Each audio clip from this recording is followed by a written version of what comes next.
If you follow my German YouTube channel, Living Down Under, you know exactly what day it is.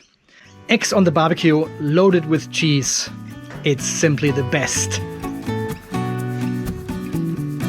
In today's video, guys, we want to do some testing with these 4 batteries here connected in parallel. This was actually one of your requests, because people wanted to see and know what is going to happen if we do that. And this is a very special setup. Let me walk you through.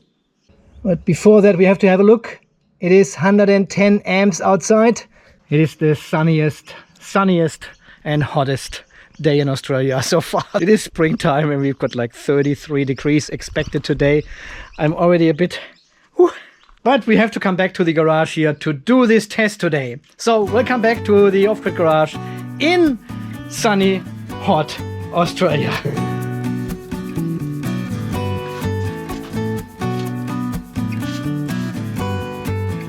So guys, this is our setup for today for our test. We've got 4 batteries here stacked up together and connected in parallel. As you may can see, all the circuit breakers are turned off at the moment.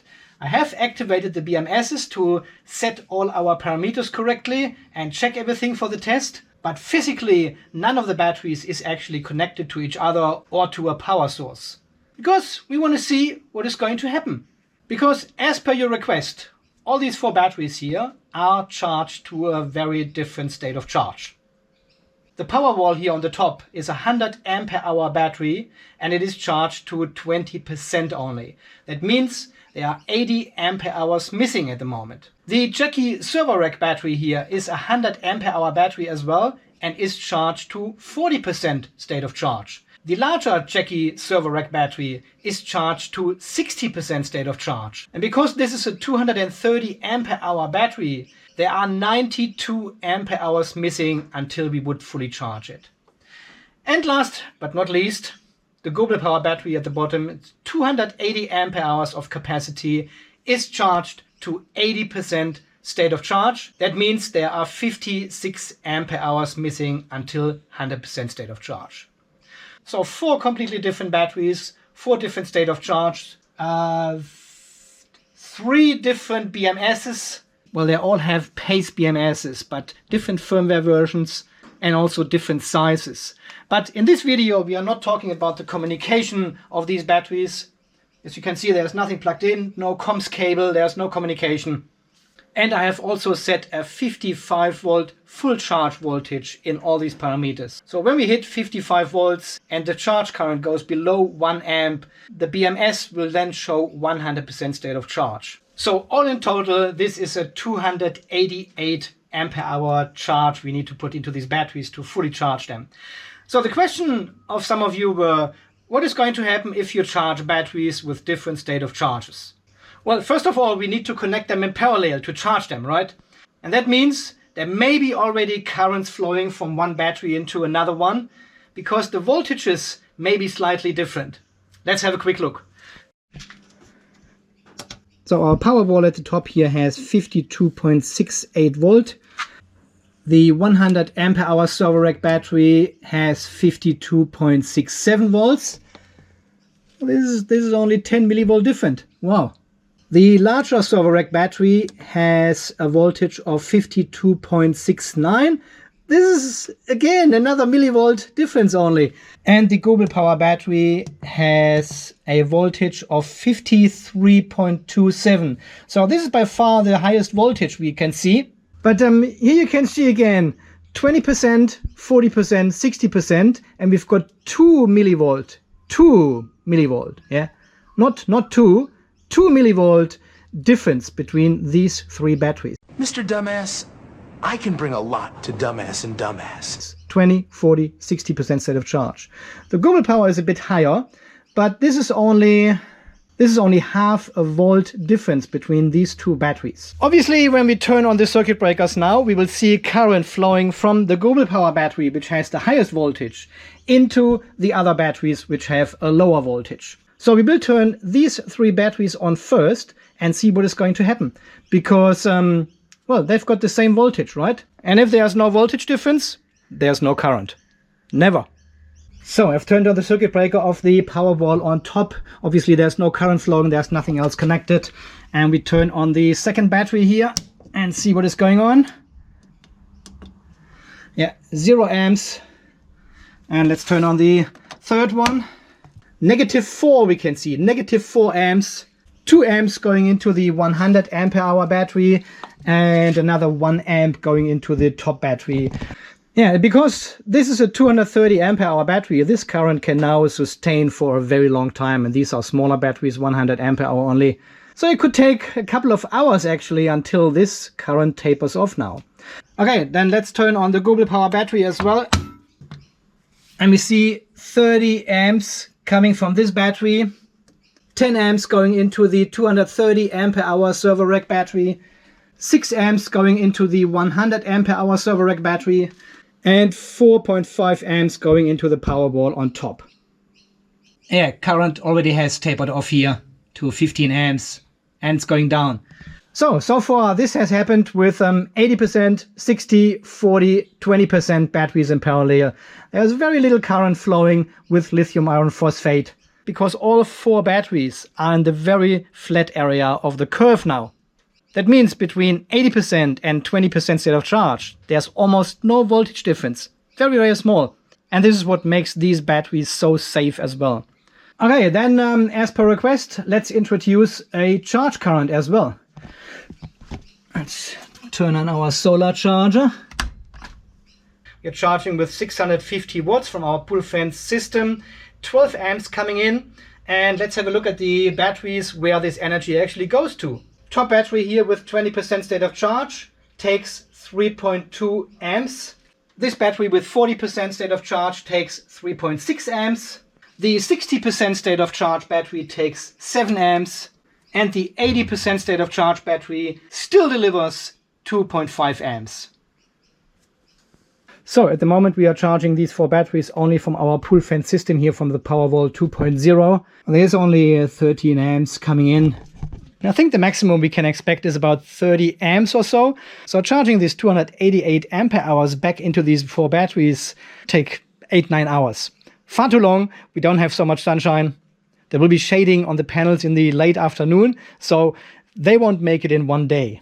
I have now connected the booster, the turbo of our charging. What I've done now is I've connected the battery shelf to our Powerwall 2.0 as well. So basically I can now inject all our DC power coming here from the garage into our Powerwall 2.0.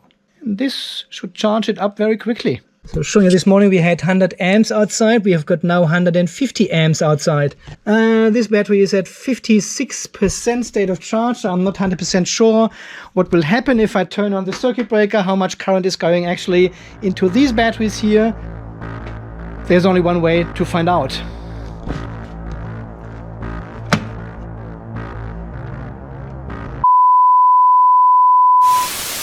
There is nothing happening, I think.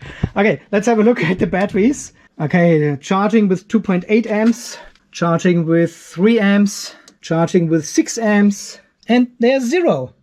The Google Power battery doesn't do anything anymore. So all the power coming from our pull fence system now is going into these 3 batteries. 60, 40, 20% state of charge. Okay, let's turn on the breaker. I did it. Okay. 10 amps, 12 amps, 17 amps, and we are even charging the Google Power battery with 18 amps. That's how much power is coming from the battery shelf now. Incredible.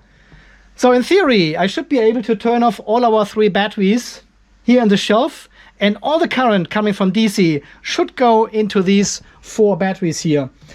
I may not do that though, because as we have seen, we've got 150 amps outside, and this is only a 66 amp circuit breaker. I probably can get 80 amps through this circuit breaker without tripping it for a while at least. But nevertheless, let's turn off another one.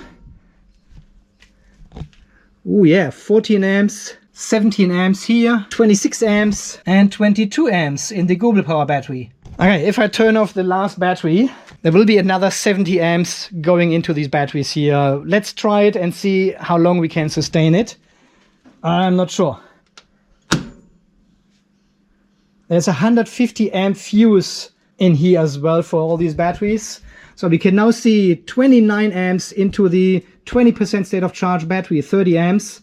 37 amps here into the 40% state of charge battery. 50 amps going into the 60% state of charge battery.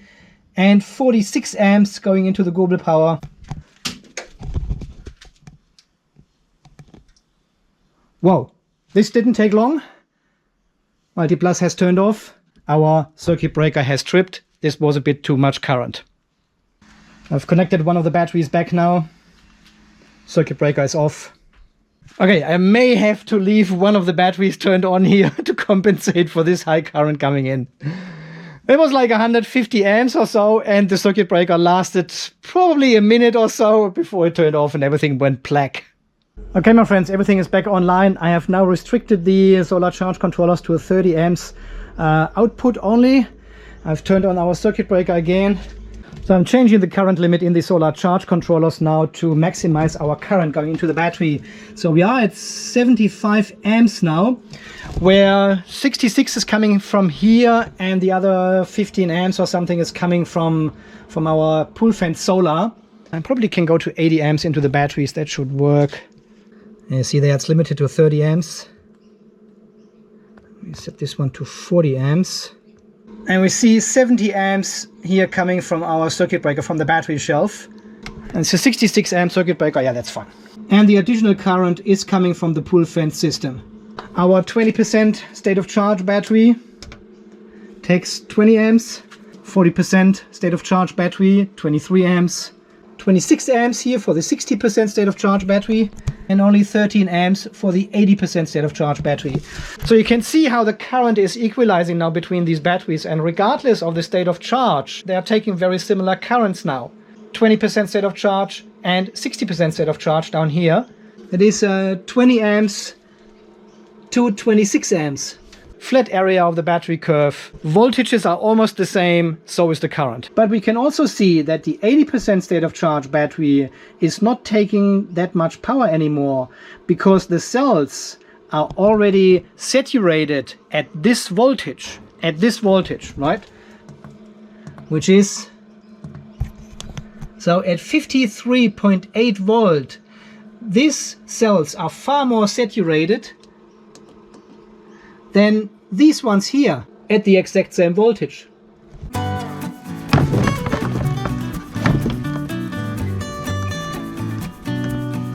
Let me get the good old whiteboard and explain to you what is currently happening.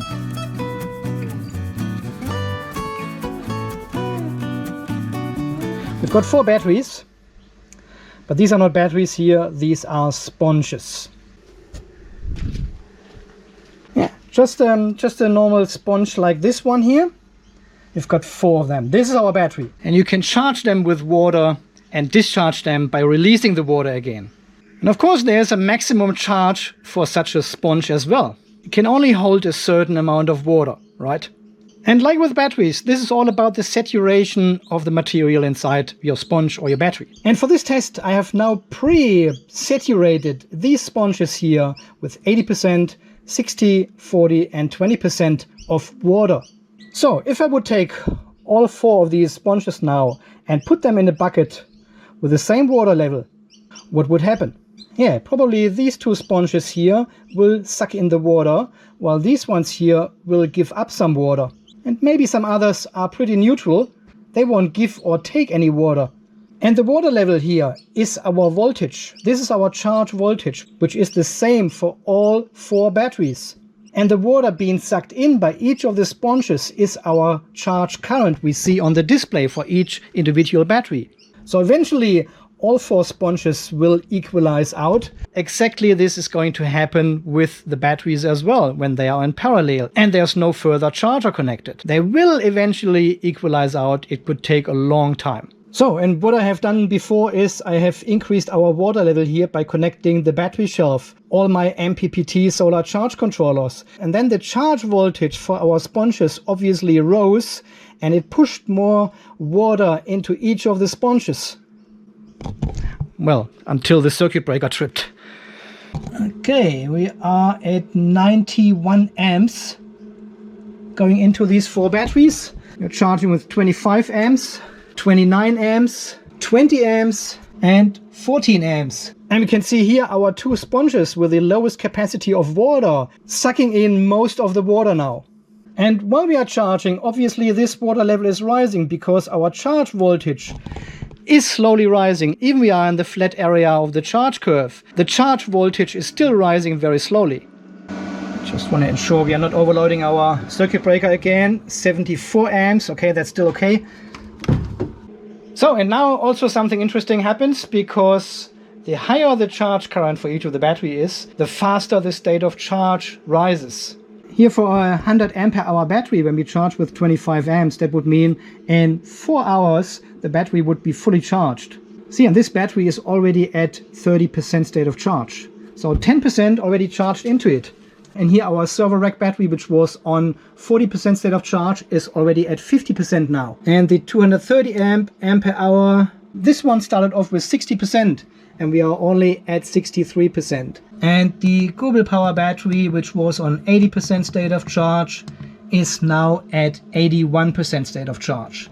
So you can see how the batteries with the lower state of charge are catching up very quickly now, while the batteries with the higher state of charge are kind of idling. They're taking less current and charging up a lot slower. So there's almost no water going into this sponge. A bit more water is going into this sponge. A lot of water is going into this one, and this one takes most of the water. So the batteries with the lead in state of charge are actually charging the slowest, and the ones with a handicap, lower state of charge, are actually charging faster now. And you can probably already see where this will lead to. So which one will be the first to cross the 100% state of charge line? Well, as you can see, if this one charges a lot slower than this one, it will be a very tight and interesting race. So now after another 20 minutes or so, the top battery, which was on 20%, is now on 43% state of charge. The 40% battery is now on 62%. The 60% battery is on 65%. And the 80% battery is on 83%. 50, 70, 70, 85. You can see how they're coming together now. This one is barely charging, while this one is charging a lot. All right, my friends. I think we are almost there. 54.4 volts, 20 amps are still going into this battery here at the top. State of charge is 92%. Yeah, coming from 20. So next battery, and this one sits already on 100% state of charge. This one started with 40%. So this battery started at 60% and it is taking 37 amps. All right. It is on almost 90%, 89% now. And the Google Power battery is still taking 4 amps. It sits on 100% state of charge already. So now you can see how dynamic this system actually works. It is all dependent on saturation of your batteries, on voltages. The batteries with the slightly smaller voltage are taking more energy, while the batteries starting with 20 and 40% have already caught up now and showing actually a higher state of charge and also taking less power than this one. And also something very interesting has happened just now. Charging stops and now we can see a over voltage protection has kicked in. And this at 54.4 volts. So it doesn't charge any higher than 54.4 volts. Because there's a big imbalance in this battery. And this is because the active balancer is always turned on inside this battery. This is the only battery with an active balancer. These ones don't have active balancers. I've pre-charged these batteries here to 20, 40, 60 and 80% about 2 weeks ago because I wanted to do this test. Couldn't find time for it. So this battery was sitting here on 80% state of charge for the last 2 weeks with nothing connected, breaker off, everything off. And now we can see we cannot fully charge it anymore because Well, one of the cells has hit 3.65 volts. The active balancer is always turned on, always. And here you can see again what is happening when you leave your balancer turned on all the time. But this is not a big drama because Skubel Power is going to send me a knee active balancer. Yeah, the knee active balancer. And we want to replace the internal active balancer with the knee active balancer and see what difference it actually makes. Because the knee can be programmed and doesn't run all the time. It only runs once the battery comes out of the flat area of the charge curve. And then we can program the knee active balancer precisely when it should turn on. And then we don't have these issues anymore. Well, and this is why this battery shows us 100% state of charge already. It is not 100% charged, it just hit the 3.65 volts, and the pace BMS then resets to 100% state of charge. But the battery is not 100% yet. Alright, we have now hit the 55.2 volts we have set in the solar charge controller. We are in absorption mode. There's still a bit of current going into these batteries now because the voltage is a bit lower here on this side. Yeah, we are not taking any measurements from the BMSs. This is just what the solar charge controller measures. So 4 amps into this battery, 1.7 amps into this battery, 51 amps into this battery, and again 0 amps into the Skubel Power because we've got an over voltage protection here. The active balancing hurts. So we started with 20% with this battery here and we are now at 100%. Second battery here started at 40%. We are now at 100%. Third battery we started with 60%. We are now at 100%. And the last battery here started with 80% state of charge. We are now at 100% state of charge. So as you can see, it's not a problem if you connect lithium iron phosphate batteries with different state of charges together. Even different capacities we had here, they all will balance out themselves. Batteries with lower state of charge take more current at the beginning. They catch up with the batteries which have a higher state of charge. In this case, it is all about the sponge and the saturation of the batteries. This is not the case with lithium ion batteries. If you have like 18650 batteries or any other lithium ion batteries and parallel them, because these batteries have a linear charge curve. That means the voltage will be higher the higher your state of charge is. This is not the case with lithium iron phosphate, and hence so many people are struggling with this chemistry. Well, if you watch my older videos, I was no exception. I made a lot of mistakes at the beginning, didn't understand what I'm doing, but once I ordered the CKE Tech battery tester and we could take the charge and discharge curves of these lithium iron phosphate batteries, we learned a lot. We basically cleared up all the mysteries about these batteries. And this is exactly what we have seen today with the test. So now they are all on 100% state of charge, regardless the capacity, regardless the state of charge they started with. So pretty cool. And we also learned again, don't leave your active balancer running all the time. Unless you fully charge your battery every single day, it will cause the exact opposite. It will imbalance your battery. We have just seen it once again. While I was in the middle of this test, I thought I should have done the test here with the Seplos Polo batteries, because they all are exactly 100% the same, 100 ampere hour capacities inside. They've got the same BMS, same capacity, everything the same. While here we have the confusion a bit with the different capacities as well.